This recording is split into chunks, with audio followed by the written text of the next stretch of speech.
আমি সম্মতি মজুমদার, বেলঘরিয়া যতীন দাস বেদা মন্দির ফর গার্লস স্কুলের সহশিক্ষিকা। আজকে আমার সামনে তোমরা বা আপনারা যারা আছেন প্রত্যেককে আমি যথাযোগ্য স্থানে প্রণাম, শ্রদ্ধা এবং শুভেচ্ছা জানাচ্ছি। আজকে আমরা এখানে উপস্থিত হয়েছি তার একটা কারণ বা উদ্দেশ্য রয়েছে, যেটা হলো উচ্চ মাধ্যমিক শিক্ষা সংসদ একটা ভাবনা চিন্তার মধ্যে এনেছে যে অনেক সময় হচ্ছে অনেক জায়গাতে অনেক প্রত্যন্ত এলাকার ছাত্রছাত্রীরা নিয়মিত হয়তো স্কুলে পৌঁছতে পারছে না বা তারা নিয়মিত ক্লাস করতে পারছে না, যাতে তাদের পড়ার থেকে কোনো ঘাটতি না হয় সেজন্য তাদের কাছে অনলাইন থিওরি ক্লাসগুলোকে পৌঁছে দেওয়া, এবং সেই জন্যই আজকে আমার এখানে আসা। আজকে আমি যে টপিক সম্পর্কে আলোচনা করব তা হচ্ছে, প্রথমত আমি ভূগোল বিষয়ের শিক্ষিকা। আমি সেমিস্টার 3 এর মানে ক্লাস 12 এর জন্য আজকে পড়াবো। ইউনিট 2 যেটাতে আছে জিওমরফিক প্রসেস, সেই সম্পর্কিত বিষয়টি আজকে আমি আলোচনা করব। তাহলে প্রথমে আলোচনা করব exogenetic process and mass wasting. এতদিনে তোমরা অবগত হয়েছো যে 11 এবং 12 এর যে সিলেবাস তাকে মূলত 3 ভাগে ভাগ করা হয়েছে: fundamentals of physical geography, fundamentals of human geography আর জিওগ্রাফি অফ ইন্ডিয়া।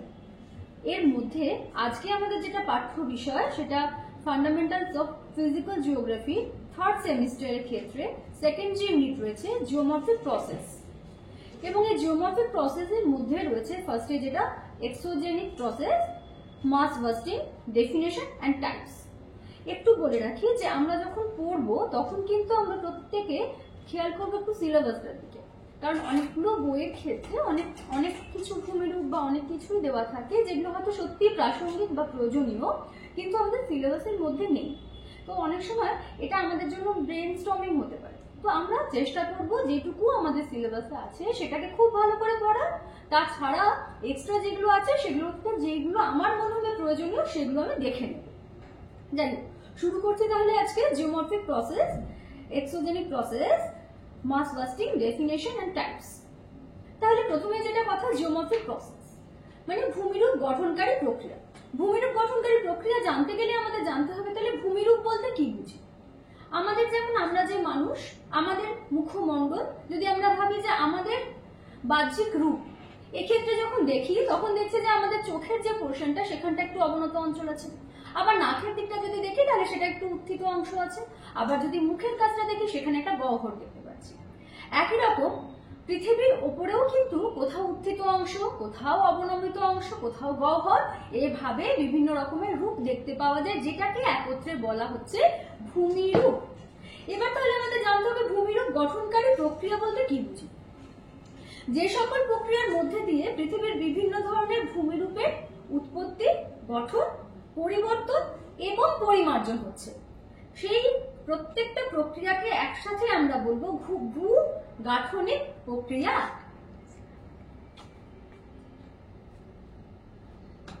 তাহলে এবার আমরা পড়তে শুরু করছি ভূমিরূপ গঠনকারী প্রক্রিয়া বা ভূগাঠনিক প্রক্রিয়া। ভূগাঠনিক প্রক্রিয়াকে আবার দুভাগে ভাগ করা যায়, একটা হচ্ছে এন্ডোজেনিক প্রসেস, একটা হলো এক্সোজেনিক প্রসেস। তাহলে এন্ডোজেনিক আর এক্সোজেনিকের মধ্যে কি পার্থক্য বা কি বুঝছি আমরা, নামটা শুনেই বুঝতে পারছি। এন্ডো মানে ভেতর থেকে আর এক্সো মানে বাইরে।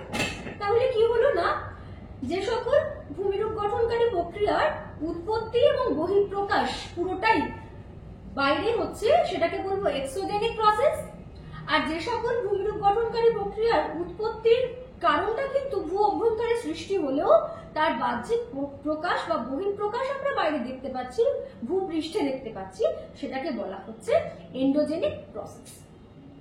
এন্ডোজেনিক প্রসেস দুভাবে হতে পারে, একটা ধীর আলোড়ন, একটা আকস্মিক আলোড়ন। ধীর আলোড়ন যেমন মহীভাবক আলোড়ন বা গিরিজনীয় আলোড়ন, যার মাধ্যমে মহাদেশ বা পর্বত সৃষ্টি হচ্ছে, আর আকস্মিক আলোড়ন যেগুলো যেমন ভূমিকম্প, অগ্নুদ্গম, এইগুলো। এবারে তাহলে আমরা আসছি এক্সোজেনিক প্রসেস, যেটা কিন্তু আমাদের সিলেবাসের মধ্যে মূলত রয়েছে। তাহলে এক্সোজেনিক প্রসেস বা বহির্জাত পদ্ধতি বলতে কি বুঝি, এটাতে যদি আমরা আমাদেরকে দিয়ে একটু এক্সাম্পল দিই তাহলে হয়তো আমরা আমাদের খাওয়ার কিছু গন্ডগোল হয়েছে, আমরা একটু ভাজাভুজি বা একটু বেশি বেশি খেয়ে ফেলেছি। কি হতে পারে তাহলে, পেটের মধ্যে ঘুরঘুরানি, গন্ডগোল, এবং এই গন্ডগোলের বহিঃপ্রকাশ কি হতে পারে, আমার ভমিটিং, বমি হতে পারে, পেটের গন্ডগোল হতে পারে। তাহলে এর উৎপত্তি কোথায় হলো, পেটের মধ্যে, কিন্তু বহিঃপ্রকাশ দেখতে পাচ্ছি আমরা বাইরে। তাহলে এইরকম যদি পৃথিবীর সাথে হয় তখন সেটাকে বলছি আমরা আভ্যন্তরীণ পদ্ধতি সমূহ বা অন্তর্জাত পদ্ধতি সমূহ। আবার আমরা হয়তো হাঁটতে গিয়ে আমাদের কোথাও একটা আঘাত লেগেছে, চোট লেগেছে, বা কোথাও হয়তো কোনো একটা নখ উল্টিয়ে গিয়েছে, তাহলে এটা কি হলো না বাহ্যিক কোনো কারণের জন্য হলো, এবং এর বহিঃপ্রকাশটা আমি বাহ্যিক ভাবেই দেখতে পাচ্ছি। পৃথিবীর ক্ষেত্রেও তাই, যদি এরকম কিছু একটা হয় যে যার উৎপত্তি এবং বহিঃপ্রকাশ পুরোটাই বাহ্যিক ভাবে হবে, তখন সেটা বহির্জাত প্রক্রিয়া। তাহলে বহির্জাত প্রক্রিয়াকে একটু যদি ডিফাইন করি, কিভাবে করতে পারি? যে সকল ভূমিরূপ গঠনকারী প্রক্রিয়া সমূহ ভূপৃষ্ঠের বাহ্যিক অংশে উৎপন্ন হচ্ছে এবং ভূপৃষ্ঠের উপর কার্যকরী হয়ে ভূমিরূপের গঠন, পরিবর্তন, পরিমার্জনে সাহায্য করছে, তাদেরকেই বলা হচ্ছে বহির্জাত শক্তি, এবং এই প্রক্রিয়াগুলোকে বলা হয় বহির্জাত প্রক্রিয়া। কোন শক্তিগুলো এই ক্ষেত্রে খুব বেশিভাবে অ্যাক্টিভলি পার্টিসিপেট করছে? নদী, বায়ু, হিমবাহ, সমুদ্র তরঙ্গ, ভৌম জলের কাজ প্রভৃতি। এই এক্সোজেনিক প্রসেসের মধ্যে আবার যেমন আর কিরকম কাজ করতে পারে, যে আবহাওয়ার দ্বারা যদি পদার্থের বা কোনো শিলাখণ্ডের বিকার হয়, আবহ বিকার বলে, সেটাও কিন্তু একটা এক্সোজেনিক প্রসেস। আবার এই নদী, বায়ু, হিমবাহর মাধ্যমে ক্ষয় বা সঞ্চয় কার্য ফলে গঠিত ভূমি, প্রত্যেকটাই এক্সোজেনিক প্রসেস। একই রকম ভাবে আমাদের সিলেবাসে এবার যেটা নিয়ে আমরা আলোচনা করব, যেটা আছে পুঞ্জিত ক্ষয়। পুঞ্জিত ক্ষয়ও কিন্তু এক প্রকার বাহ্যিক পদ্ধতি বা এক্সোজেনিক প্রসেস। তাহলে এবার পুঞ্জিত ক্ষয় বলতে কি বুঝি? আবহ বিকারগ্রস্ত পদার্থ সমূহ যখন অভিকর্ষ টানের প্রভাবে ভূমির ঢাল বরাবর ধীরে ধীরে বা দ্রুত গতিতে অগ্রসর হয়, তখন সেটাকে পুঞ্জ সঞ্চালন বলছি, মাস মুভমেন্ট। এবং এই মাস মুভমেন্টের ফলে ওই অঞ্চলের যে পদার্থের ক্ষতি বা ক্ষয় হলো, সেটাই হলো তাহলে পুঞ্জিত ক্ষয় বা মাস বাস্টিং। বিজ্ঞানী স্টুয়ার্ট শার্প 1938-এ প্রথম পুঞ্জ সঞ্চালনের ধারণা আমাদের কাছে তুলে ধরেছিলেন। আর এই পুঞ্জ সঞ্চালনের ক্ষেত্রে প্রধান যে কার্যকরী শক্তি, সেটা হলো কিন্তু অভিকর্ষজ শক্তি বা অভিকর্ষজ বল। এছাড়াও বিভিন্ন অন্যান্য কারণ সমূহ রয়েছে বা প্রভাবক রয়েছে যারা পুঞ্জ ক্ষয়কে নিয়ন্ত্রিত করে। এর মধ্যে আমরা একটু জেনে রাখি যে কোনো একটা ঢালের কৌণিক মাপ পরিমাপ করা হয় যে যন্ত্রের সাহায্যে, তাকে কিন্তু বলা হয় ক্লাইনোমিটার। এবং এটা আমরা রিলেট করতেই পারছি, কারণ ক্লাস 12-এ আমাদের কিন্তু সিলেবাসের মধ্যে ক্লাইনোমিটারকে আনা হয়েছে, এবং তার সাহায্যে আমরা নিশ্চয়ই ভূমির ঢাল, ঢালের দিক, এগুলো আমরা মেজার করব। তাহলে এখানে আমরা জেনে নিলাম যে ঢাল মাপার যে যন্ত্র, সেটা হলো ক্লাইনোমিটার। এবার তাহলে পুঞ্জিত ক্ষয়ের ক্ষেত্রে কোন কোন প্রভাবক বা কারণগুলো দায়ী? প্রথমে আমরা সব থেকে বেশি দায়ী করব কাকে? অভিকর্ষজ শক্তিকে। অভিকর্ষজ শক্তি হচ্ছে প্রধান দায়ী। কিরকম?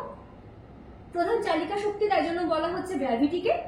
আবহ বিকারগ্রস্ত পদার্থ বা ক্ষয়িত পদার্থ যখন ভূমির ঢাল বরাবর পৃথিবীর কেন্দ্র থেকে যে শক্তি কাজ করে যে কোনো বস্তুকে নিজের দিকে আকর্ষণ করার জন্য, তাকে আমরা বলি অভিকর্ষজ শক্তি। এবার যদি আমরা সমতলে থাকি, আমরা নিজেরাও বুঝতে পারি, যখন আমরা সমতলের মধ্যে দিয়ে হাঁটছি, তখন আমরা যতটা গতিতে হাঁটতে পারি, একই রকম যদি আমরা কোনো ঢাল, পাহাড়ের ঢাল হোক বা টিলার ঢাল দিয়ে নেমে আসি, তখন দেখবো আমরা অদ্ভুতভাবে একটা আলাদা চালিকা শক্তি দ্বারা চালিত হচ্ছি, যার জন্য আমরা কিন্তু অনেক বেশি গতিসম্পন্ন হতে পারি। সেটাই হলো অভিকর্ষজ শক্তি। তাহলে এই ক্ষেত্রে প্রধান কাজটাই করছে কিন্তু অভিকর্ষজ শক্তি। এছাড়া আর কি রয়েছে? ঢালের কোণের মান। সেকেন্ড পয়েন্টে লেখা আছে ঢালের কোণের মান বা অ্যাঙ্গেল অফ দ্য স্লোপ। ভূমি ঢালের সাথে অভিকর্ষজ বলের একটা প্রত্যক্ষ সম্পর্ক রয়েছে। কিরকম না, ঢাল যত বাড়বে তত পদার্থগুলো কিন্তু নিজের জায়গা থেকে সরে যাওয়ার প্রবণতাও বাড়বে, এবং তার ফলে পদার্থগুলো খুব সহজে ভূমির ঢাল বরাবর অগ্রসর হবে। থার্ড পয়েন্টে আছে কি না, জলের উপস্থিতি। তাহলে ওয়াটার স্যাচুরেশন। সাধারণত পুঞ্জিত ক্ষয়ে যে আমরা দেখতে পাচ্ছি কোনো না কোনো ভূমির ঢাল বলছি। ভূমির ঢাল আমরা কোথায় পাবো? নিশ্চয়ই কোনো পার্বত্য অঞ্চলে।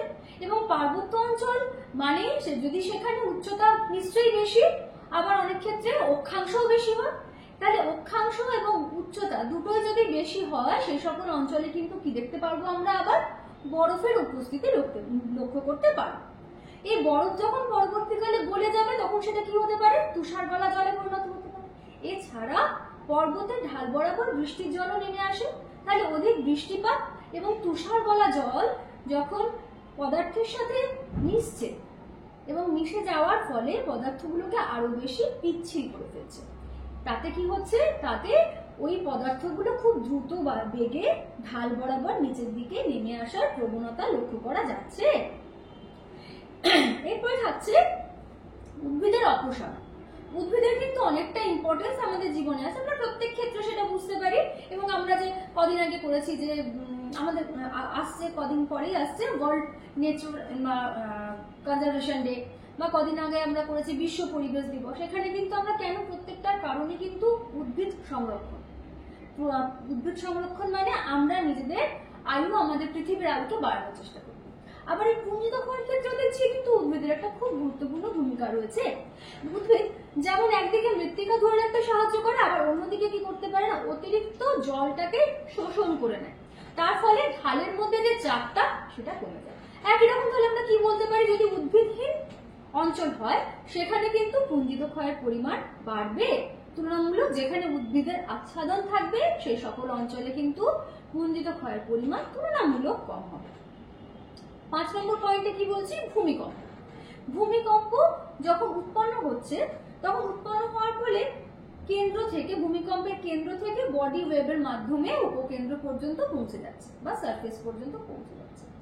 এরপরে সারফেস ওয়েভ যেটা বা এল ওয়েভের মাধ্যমে সেটা কিন্তু আস্তে আস্তে সারফেস ওয়াইজ প্রোপাগেট করছে, ছড়িয়ে পড়ছে। এবং এই ছড়িয়ে পড়ার ফলে বিভিন্ন ভূমিতল, ভূমিভাগ কম্পন একটা অনুভব হচ্ছে। এবং যেটা আবার আরো বেশি বুঝতে পারা যায় কিন্তু পার্বত্য অঞ্চলে, কারণ সেখানে ঢালের মধ্যে এমনিতেই একটা অসাম্যতার ক্ষেত্র একটা বিরাজ করে, তার ফলে সেখানে ইনস্টেবিলিটি আরো বেশি পরিমাণে হচ্ছে। এবার যদি ওই ঢালের মধ্যে আবার কিছু লোড থাকে, মানে পদার্থ সঞ্চিত থাকে, কি ধরনের পদার্থ হতে পারে এগুলো, মূলত আবহবিকারগ্রস্ত পদার্থ সমূহ যদি থাকে, তাহলে সেটা কি হবে, ওই ভূমিকম্পের ফলে ঢালটা যখন নড়ে উঠবে তখন কিন্তু ওটা ভূমিধস হওয়ার একটা প্রবণতা তৈরি করবে।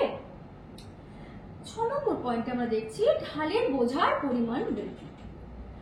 তাহলে ক্ষয়িত পদার্থ যেটা রয়েছে হয়তো সেটা স্টেবল কন্ডিশনে আছে ওই ঢালের উপরে, হতে পারে নিশ্চয়, কিন্তু কোনো কারণে যদি ওই বোঝার পরিমাণ বেড়ে গেল, মানে যে পরিমাণ বোঝা ছিল তার থেকে লোডটা আরো বেড়ে গেল, আরো পদার্থ বেশি পরিমাণে ক্ষয়িত হলো, ক্ষয়জাত পদার্থের পরিমাণ যেই বাড়লো তখন কিন্তু দেখা যাচ্ছে যে ওই ঢালটা বরাবর ওই পদার্থ স্থায়ীভাবে আর থাকতে পারছে না, আস্তে আস্তে অভিকর্ষের যে টানে নিচের দিকে গড়িয়ে আসছে বা পুঞ্জিত ক্ষয়ের পরিমাণ তাহলে বাড়ছে। এবারে লাস্ট যে পয়েন্টটা আমি এখানে রেখেছি সেটা হচ্ছে শিলার প্রকৃতি বা নেচার অফ রক। শিলা কি ধরনের তার উপরে কিন্তু ওই শিলার ক্ষয়ক্ষতি অনেকটা বেশি নির্ভর করে। যদি সে বেচারা বেলে পাথর হয় তাহলে কি হবে, সে নিশ্চয়ই বেশ কোমল শিলাযুক্ত অঞ্চল কিন্তু বেশি আবহবিকারগ্রস্ত এবং বেশি পুঞ্জিত ক্ষয় হওয়ার চান্সেস থাকে। একই রকম যে শিলায় ফাটল বা দারুণ থাকে সেই অঞ্চলও কিন্তু অধিক ক্ষয়প্রবণ হয়, তাই সেখানেও পুঞ্জিত ক্ষয়ের পরিমাণ অনেক বেশি। এবার তাহলে কোনো একটা ঢাল সাম্যতার অবস্থায় থাকবে না থাকবে না সেটাকে কি দিয়ে বোঝানো হয়, সেটাকে বলা হয় নিরাপত্তা সূচক বা সেফটি ফ্যাক্টর। আমি শর্টে যেটাকে আমরা দেখিয়েছি FS। সেফটি ফ্যাক্টর বা FS equal to shear strength by shear stress. Shear strength যেটা সেটা হচ্ছে প্রতিরোধকারী বল। যখন আমি পাশের ছবিটা দেখতে পাচ্ছি সেখানে দেখো যে 3টে অ্যারো আছে, একটা একদম ভূকেন্দ্রের দিকে আছে যেটা কিনা অভিকর্ষজ শক্তি, লেখা আছে ফোর্স অফ গ্র্যাভিটি, যেটা হচ্ছে অভিকর্ষজ বল যেখানে কাজ করছে। আর তার সাথে একটা রয়েছে কিনা ভূমিভাগের ঢালের সাথে অনুভূমিকভাবে, একটা রয়েছে ভূমিভাগের ঢালের সাথে উল্লম্বভাবে ক্রিয়াশীল। যেটা উল্লম্বভাবে ক্রিয়াশীল সেটাকে বলা হচ্ছে শিয়ার স্ট্রেস বা পীড়ন বল, আর যেটা ভূমি ঢালের সাথে অনুভূমিকভাবে ক্রিয়াশীল সেটা হচ্ছে শিয়ার স্ট্রেংথ বা প্রতিরোধী বল। তাহলে প্রতিরোধী বল মানে কি হবে, সে প্রতিরোধ করার চেষ্টা করবে with the help of friction. ওখানে একটা যদি ঘর্ষণ সৃষ্টি হয় তার ফলে কিন্তু কিছুটা প্রতিরোধ হওয়ার সুযোগ থাকে। এবার তাহলে আমরা যে নিরাপত্তা সূচক পেয়েছি শিয়ার স্ট্রেংথ বা শিয়ার স্ট্রেস, এর একটা মান পাবো। এর মান যদি 1 থেকে কম হয় তাহলে বুঝতে হবে সেই অঞ্চলে পুঞ্জিত ক্ষয় হওয়ার চান্স অনেক বেশি। একই রকম ভাবে 1 থেকে বেশি হলে পুঞ্জিত ক্ষয় হওয়ার চান্স তুলনামূলক অনেকটা কম থাকে। আর যদি একদম 1 হয় মানে shear strength equal to shear stress, সেটাকে বলা হয় ক্রিটিক্যাল থ্রেশহোল্ড। মানে সেই অঞ্চলটা কিন্তু একদম থ্রেশহোল্ড পয়েন্টে থাকছে, মানে একটু বাড়লে বা কমলে সেখানে পুঞ্জিত ক্ষয় হওয়ার চান্সেসের মধ্যে আকাশ পাতাল তফাৎ চলে আসবে, মানে আইদার হবে বা হবে না।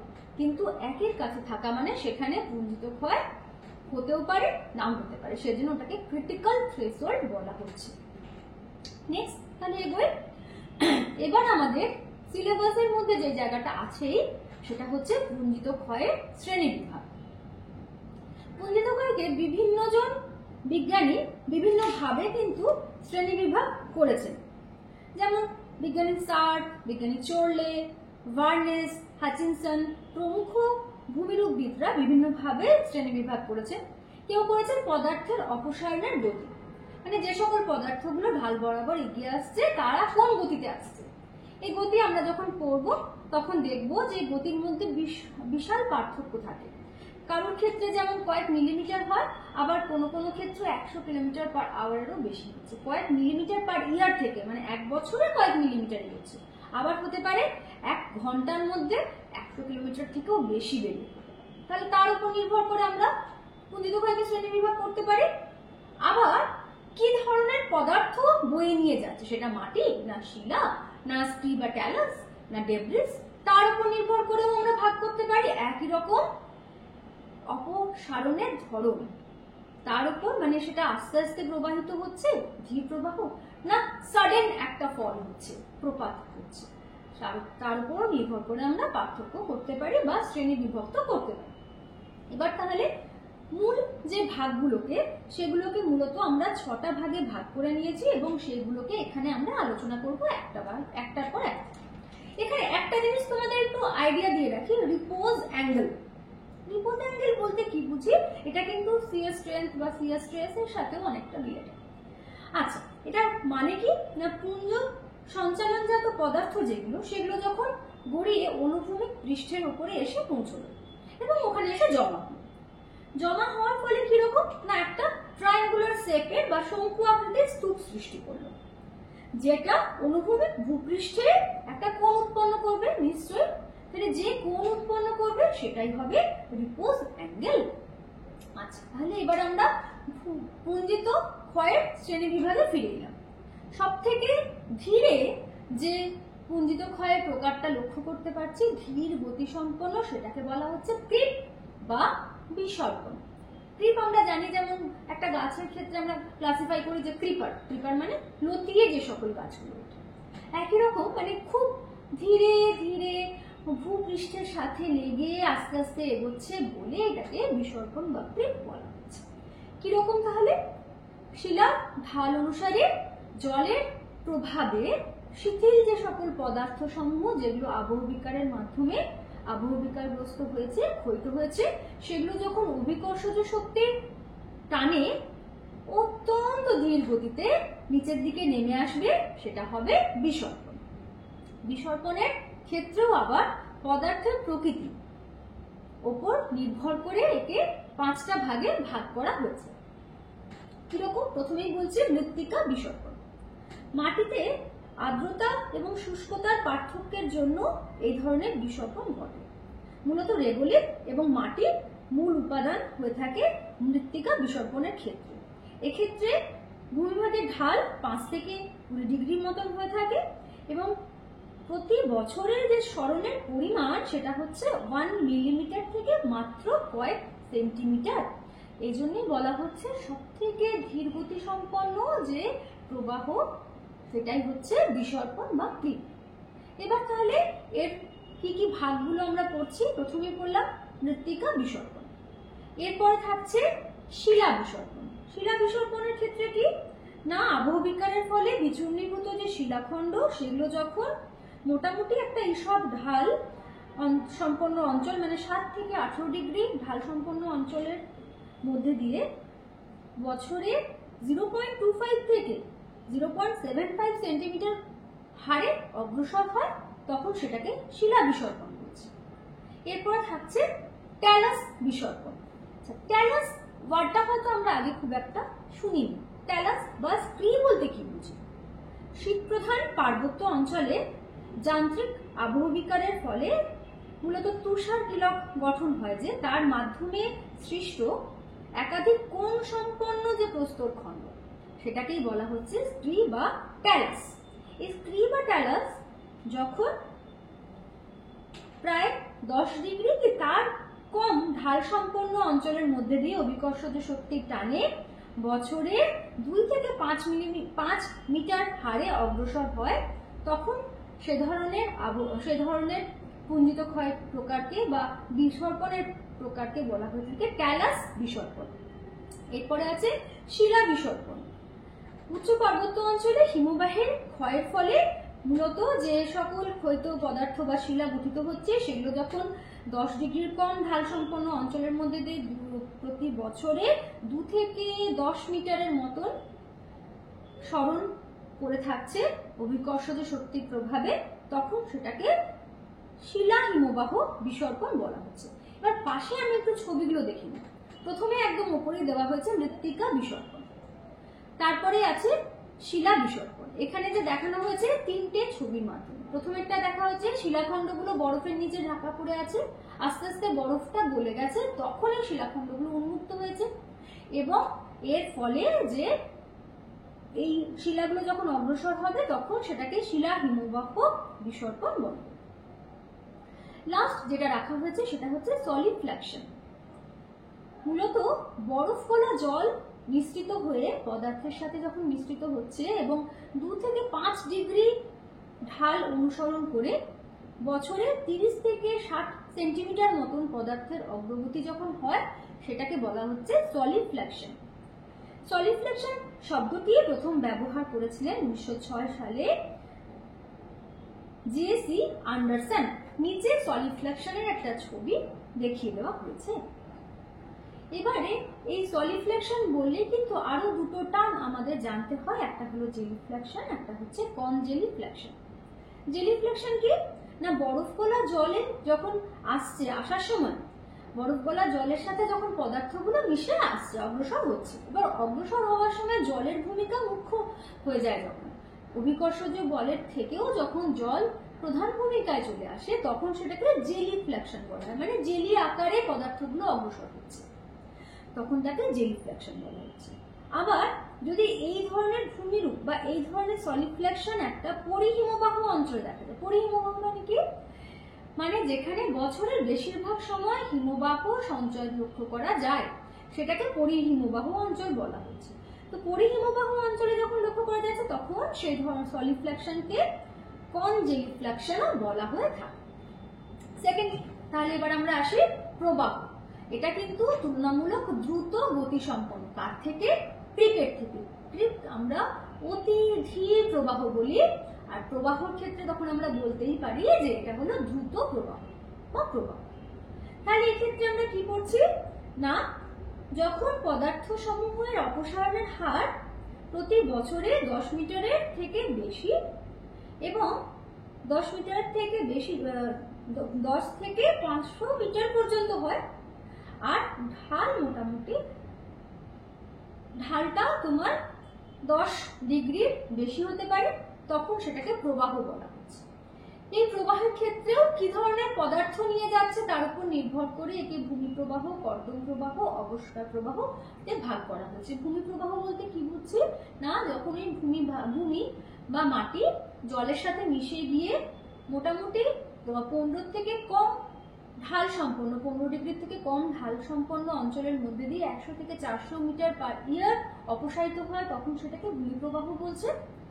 জলের মধ্যে যখন মাটিটা পুরোপুরি সিক্ত বা সম্পৃক্ত হয়ে যাওয়ার পর 30 থেকে 50 ডিগ্রি ঢাল সম্পন্ন অঞ্চলের মধ্যে দিয়ে বছরে 15 সেন্টিমিটার থেকে 4 মিটারের মতন হারে অপসারিত হয়, তাকে কর্দম প্রবাহ বলে।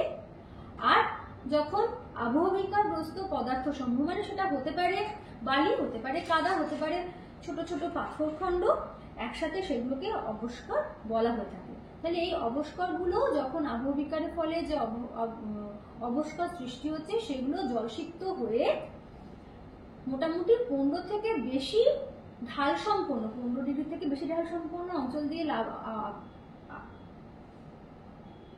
মাধ্যাকর্ষণ শক্তির প্রভাবে অগ্রসর হয়, তখন সেটাকে বলা হচ্ছে অবস্কর প্রবাহ। হলো।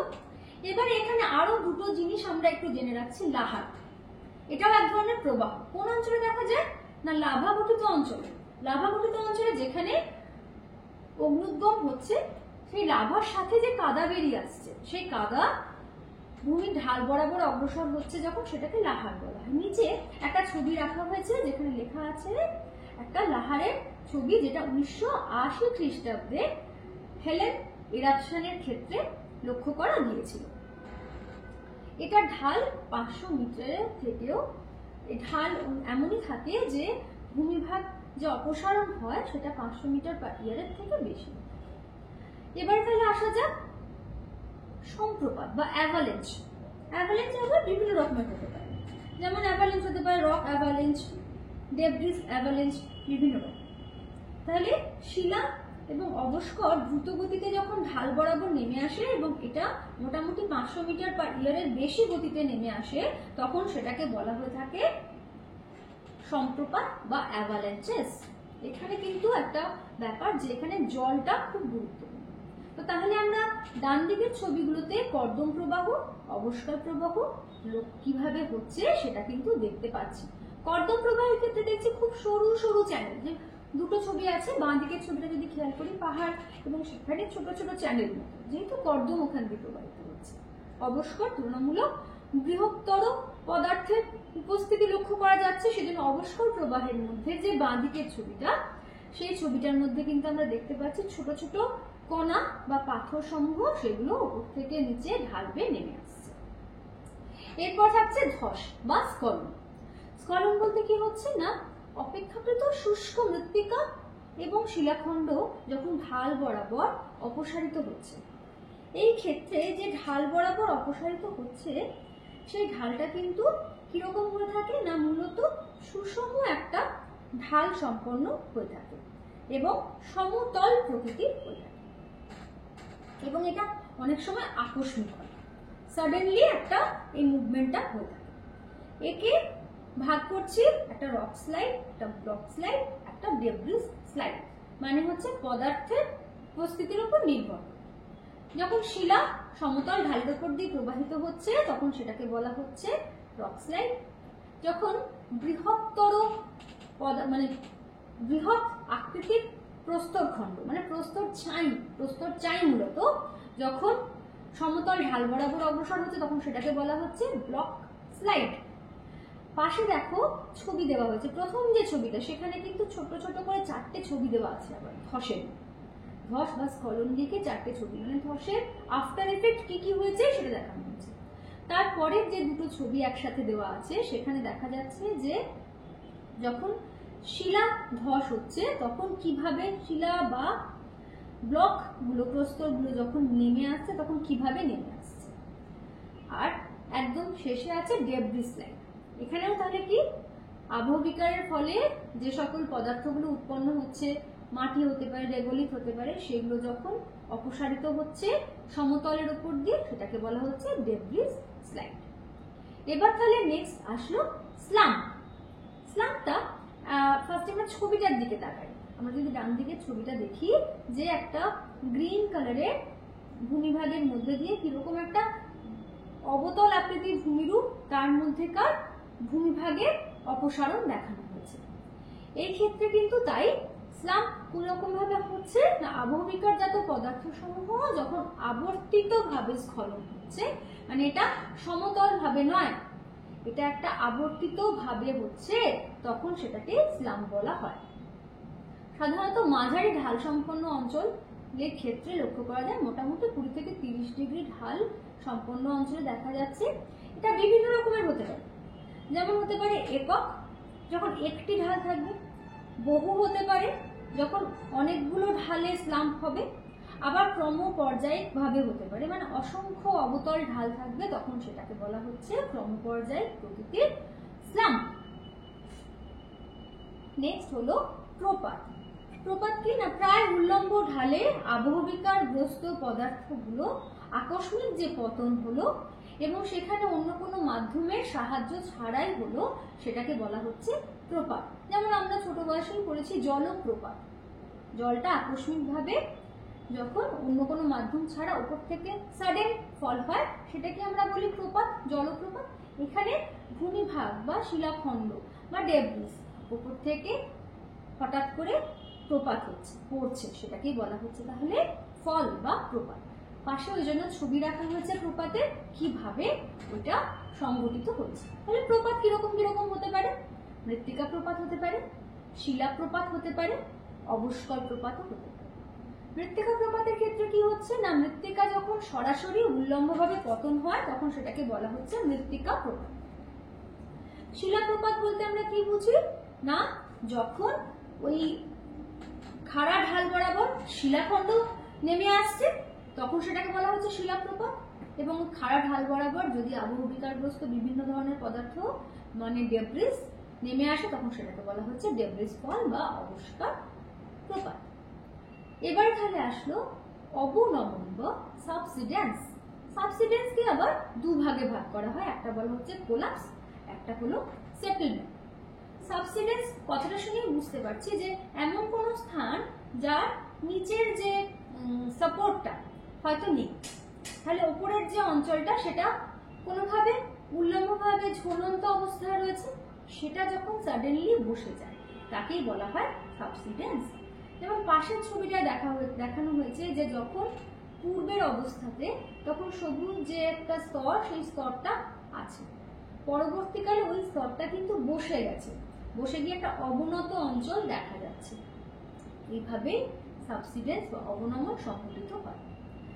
দুটো হতে পারে, একটা হচ্ছে বড় চাই যেটা, সেটা ভেঙে পড়তে পারে, যেটাকে কোলাপস বলছে, আর একটা হতে পারে উপরের অংশটা সাডেনলি নিচের দিকে বসে যাওয়া, যেটাকে সেটেলমেন্ট বলছে।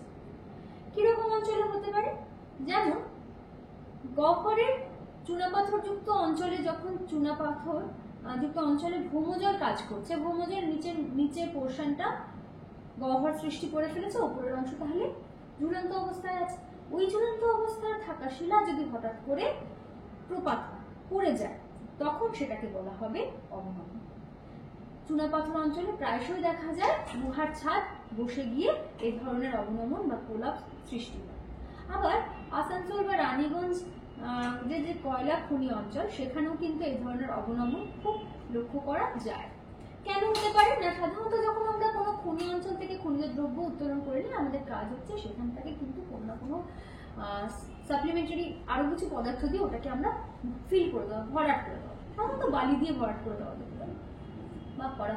কিন্তু যদি কোনো কারণে সেটা ঠিকঠাক ভাবে ভরাট না করা হয় তাহলে উপরের অংশটা কি হচ্ছে, নিচের অংশের উপরে ঝুলছে, নিচে একটা গহ্বর, উপরের অংশটা ঝুলন্ত অবস্থায় রয়েছে, যে কোনো সময় সেটা বসে যেতে পারে, যেটাকে আমরা বলছি ভাঙন বা কোলাপস। একই রকম সেটেলমেন্ট, এটাও উপরের অংশ হঠাৎ করে যখন নিচের দিকে বসে যাচ্ছে, ভূগর্ভস্থ শিলাস্তরের মধ্যে জল থাকে, এবারে ওই জলটা যখন অপসারিত হয় তখন কি হবে না, শিলাসমূহ পুনরায় পুনঃসজ্জিত হবে, পুনঃসজ্জিত হওয়ার ফলে ওইখানে যে জলের অংশটা ছিল সেই অংশটা ফাঁকা হয়ে গেল, তাহলে কোথাও একটা হলো ল্যান্ড, কোথাও একটা ফাঁকা স্থানের উৎপত্তি হলো, তার ফলে ওপরের যে অংশটা সেটা বসে যেতে পারে। যদি এভাবে বসে যায় সেটাকে বলা হয় বসে যাওয়া বা সেটেলমেন্ট। এবার তাহলে আমাদের যেহেতু এটা সিলেবাসের মধ্যে নেই সেজন্য একদম ছোট্ট করে রেখেছি যে কি কি ধরনের ভূমিরূপ সৃষ্টি হতে পারে পুঞ্জিত ক্ষয়ের সমন্বিত অঞ্চল। ক্রিপ যেখানে সংঘটিত হচ্ছে সেই সকল অঞ্চলে ক্ষুদ্র ক্ষুদ্র ভৃগু বা অবতল ভূমিভাগ লক্ষ্য করা যায়। আবার যেখানে প্রপাত হচ্ছে সে সকল অঞ্চলে বা যখন কোনোভাবে ফল বা প্রবাহর ফলেও একটা অংশ যখন একটা ভূমিভাগের কিছুটা অংশ অপসারিত হচ্ছে, খাড়া ঢাল তৈরি করছে, সেটা হতে পারে খাড়া ঢাল। 3 নম্বরে আছে সলিফ্লেকশন মঞ্চ। যখন সলিফ্লেকশন আমরা আগেই পড়েছি, সেখানের ক্ষেত্রে যখন লোব মতন কয়েকটা অংশ তৈরি হবে, সেগুলোকে পরপর অবস্থান করলে বলা হবে সলিফ্লেকশন মঞ্চ। স্ক্রি বা ট্যালাস কাকে বলে বলেছি। এবার ওই স্ক্রি বা ট্যালাস পর্বতের পাদদেশীয় অঞ্চলে এসে একটা বৃহৎ অঞ্চল জুড়ে যদি অবস্থান করে, তখন সেটাকে বলা হয় ফেলসেনমার। হতে পারে লাহার, যেটা আমরা বলেছি যে অগ্নুদ্গমের ফলে সৃষ্ট যে অঞ্চল, সেখানে লাভার সাথে যখন মাটি বেরিয়ে আসছে, সে সকল অঞ্চলে এই ধরনের ভূমিরূপ দেখতে পাচ্ছি। এছাড়া যখন প্রবাহ হচ্ছে, মৃত্তিকা প্রবাহ মূলত কাদা বেরিয়ে আসছে, সেই বেরিয়ে আসার সাথে সাথে যে খাতের মধ্যে দিয়ে ওটা প্রবাহিত হচ্ছে, সেটাকে কাদা প্রবাহ খাত বলছে। এবং যেখানে পর্যন্ত প্রবাহিত হচ্ছে তার সামনে একটা লোবের মতো অংশ থাকছে, যেটাকে বলা হচ্ছে কাদা প্রবাহ ফলে উৎপন্ন বাঁধ। তাহলে এই হলো আমাদের পুঞ্জ ক্ষয় বা পুঞ্জ সঞ্চালনের ফলে গঠিত ভূমিরূপ সমূহ। আমাদের সিলেবাসে কিন্তু ডেফিনেশন আর ক্লাসিফিকেশনটাই মেনলি আছে, তা আমরা এগুলোকে একটু ভালো করে পড়বো এবং ছবিগুলো প্রত্যেকটাই আমরা খুব ভালো করে মুখস্থ করবো, খুব ভালোভাবে প্র্যাকটিস করে নেবো, যাতে আমাদের ছবি দেখেই কোন ভূমিরূপ সেটা ভালো করে বুঝতে পারি। কারণ ভূগোলের ক্ষেত্রে 2-3টে জিনিস কিন্তু খুব গুরুত্বপূর্ণ। আমরা যখনই কোনো ডেফিনেশন দিই, এক্ষেত্রে আমাদের ডেফিনেশনের মধ্যে যেটা দরকার সেটা হচ্ছে ছবি। ফিজিক্যাল জিওগ্রাফি যখনই আমরা যে কোনো টপিক পড়ব, ছবি দেব। আর যে সকল অঞ্চলে দেওয়া যায় এক্সাম্পলস, সেই এক্সাম্পলগুলো কিন্তু আমরা খাড়া করবো। এটা কিন্তু আমরা মাথায় রাখবো। আমরা ভালো নম্বর যদি পেতে চাই ভূগোলে, তাহলে কিন্তু উদাহরণ আর যেখানে যেখানে এটা অ্যাপ্লিকেবল সে সকল ক্ষেত্রে উদাহরণ আর ছবি দেওয়ার চেষ্টা করব। তাহলে আশা করি তোমাদের ক্ষেত্রে এটা যথেষ্ট উপকারে লাগবে। তোমাদের প্রত্যেককে থ্যাংক ইউ। তোমরা এবারে কিন্তু পড়াশোনা শুরু করে দাও, আর কিন্তু বেশি দিন নেই। সেজন্য তোমরা পুঞ্জ সঞ্চালনটা পড়ে ফেলো আর একদম ভালোভাবে বুঝে নাও। যতবার দরকার হয় তোমরা বরং ভিডিওটা দেখে নাও। তোমাদেরকে থ্যাংক ইউ তো নিশ্চয়ই বলছি, তার সাথে কিন্তু আমরা থ্যাংক ইউ বলতে ভুলবো না যাদের, তারা হচ্ছে উচ্চ মাধ্যমিক শিক্ষা সংসদের আধিকারিক এবং কর্মকর্তা ব্যক্তি, যারা তোমাদের কথা মাথায় রেখে তোমাদের কথা ভেবে কিন্তু এই ধরনের ক্লাসের অ্যারেঞ্জমেন্ট করেছেন। ওকে, ভালো থেকো, টাটা।